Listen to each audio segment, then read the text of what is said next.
जय जोहार दोस्तों। स्वागत है आपका एक और नए वीडियो में। और आपके जितने भी क्वेश्चंस हैं उनके आंसर लगभग मिल चुके हैं। ऑथेंटिक आंसर मिल चुके हैं डीपीआई से। तो आपके क्वेश्चन थे, मैंने लगभग 10 से 11 क्वेश्चन आइडेंटिफाई किए थे। जैसे जिसमें सबसे पहला क्वेश्चन था, सीधे चर्चा करते हैं मुद्दे पे। एक की नोटिफिकेशन कब आ रहा है? आंसर है नोटिफिकेशन बहुत जल्दी आ रहा है। एग्जैक्ट डेट नहीं पता है। क्यों? क्योंकि इस पर्टिकुलर भर्ती पर राजनीति बहुत ज़्यादा हावी है। बहुत से मंत्री लोग घुसे पड़े हैं इस चीज़ पे। कोई रोक रहा है, कोई करना चाह रहा है। आप सबको भी पता है कौन कौन महाराज बैठे हैं इस पे, ग्रह लगा हुआ है भर्ती पे। ठीक है, तो ये लेकिन पॉजिटिव न्यूज़ है कि नोटिफिकेशन आ रहा है, ये कंफर्म है। हो सकता है ये इसी वीक आ जाए या फरवरी के लास्ट तक आए, लेकिन नोटिफिकेशन आ रहा है। सेकंड, कितना पोस्ट आ रहा है? 5,000। एग्जैक्ट 5,000 पोस्ट आ रहा है, जो कि बहुत कम है। आप सबको पता है बीजेपी की गारंटी, चुनावी घोषणा, मोदी की गारंटी, ये सब फेल हो चुका है। ये भर्ती उसका प्रूफ है। तीसरा, ये सबसे इम्पोर्टेंट क्वेश्चन था यार कि वर्ग 2 में साइंस के पोस्ट आ रहे हैं या नहीं। तो जिस जिस हिसाब से आंसर मिला वहाँ पे, मुश्किल है वर्ग 2 में साइंस के पोस्ट। और मुझे पर्टिकुलर बहुत ख़राब लग रहा है, क्योंकि जो मेरे दो साथी हैं, चाहे वो हमारे संगठन के अध्यक्ष हों, अ, हेमंत साहू जी, या कोषाध्यक्ष हों, जो मेरे दो पिलर हैं साथी, संजय कश्यप, दोनों साइंस वाले हैं, और इनका पोस्ट। लेकिन ये अंत नहीं है, ये अंत नहीं है। नोटिफिकेशन का इंतज़ार करो, फिर बताते हैं। चौथा, बीकॉम वाले और या वाणिज्य संकाय वाले जो हमारे साथी हैं, उनका सवाल था कि सर वर्ग 2 में हम लोग एलिजिबल होंगे कि नहीं। तो देखो, अभी तक का जो नियम कानून है यार, एलिजिबल नहीं रहते, आपको भी पता है। लेकिन ये था कि अब तैयारी कर सकते हैं, क्या पता, क्योंकि बहुत सारे नियम्स चेंज हो रहे हैं, अपडेट हो रहे हैं। ठीक है। और फिर एक साथी था बीसीए वाले जो हमारे साथी थे, उनका सवाल था कि वो वर्ग 2 मैथ्स में एलिजिबल रहेंगे कि नहीं। तो नहीं, इसका जवाब था कि आप लोग के लिए कंप्यूटर के पोस्ट आ रहे हैं, लेकिन आप लोग निराश मत होइएगा, कंप्यूटर के पोस्ट आ रहे हैं तो भिड़ जाइए उस पर। ठीक है दोस्तों।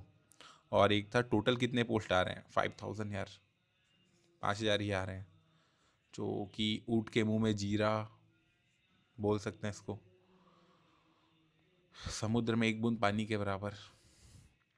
ये था पेपर का लेवल कैसा रहेगा।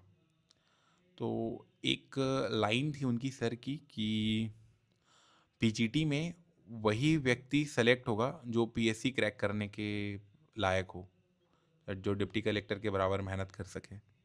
तो इस पर्टिकुलर लाइन से आप समझ सकते हैं कि लेवल क्या होने वाला है। और एक एग्जाम्पल टेट आपके सामने रहा ही है। पेपर लेंदी था, कठिन नहीं था, याद रखिएगा। मैं फिर से सवाल को बोलूँगा। ठीक है। एक ये फिर रूल्स क्या क्या होंगे, या कुछ चेंजेस होंगे क्या? तो इसका जवाब था हाँ, बहुत सारे रूल्स चेंज होने वाले हैं, अपडेट होने वाले हैं, बहुत कुछ। अब इसमें एक सवाल आ जाता है, जो कि लास्ट ईयर के जो हमारे डीएड और बीएड वाले साथी हैं उनका था, कि हम लास्ट ईयर वाले एलिजिबल होंगे कि नहीं। तो उनका जवाब था कि हाँ, आप एलिजिबल होंगे। तो भिड़ जाइए तैयारी में दोस्तों अच्छे से। और ये है कि एग्ज़ाम कब तक होगा। एग्ज़ाम कब तक होगा? देखो, इस पे दो चीज़ें हैं। क्लियर कट जवाब इसका हमें नहीं मिला, एग्ज़ाम कब तक होगा, क्योंकि आप सबको पता है ये हमारे ऊपर है। मंत्री के बयान से ये लगता है कि जून तक हो जाना चाहिए, लेकिन कुछ और मंत्री हैं जो बैठे पड़े हैं, जो चाहते नहीं कि ये सब हो। ठीक है, जो बजट का इशू कर देते हैं या कुछ और। तो ये हमारे हाथ में है, मैं बोलूँगा एग्ज़ाम कब तक होना है। अगर हम लोग अच्छा प्रेशर क्रिएट करेंगे तो एग्ज़ाम जून जुलाई तक, यानी सेशन के पहले संपन्न हो जाएगा।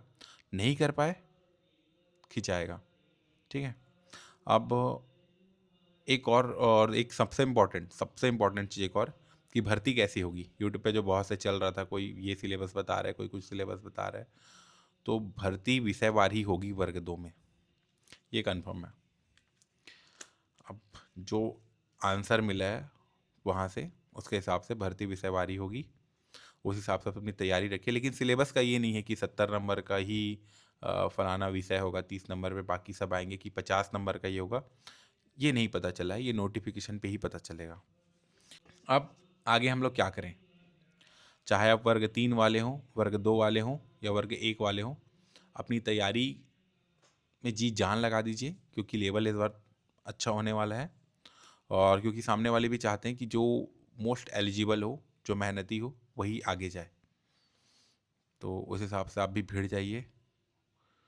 और एक बहुत ही क्या बोलना चाहूँ, संवेदनशील टॉपिक है, जिस पे बात करने से लोग बचते हैं, या मैं भी ज़्यादा टच नहीं करता था, लेकिन मुझे लगता है ये छत्तीसगढ़ के ऊपर एक ये जो स्कीम है, ये एक आशीर्वाद भी है लेकिन कलंक भी है।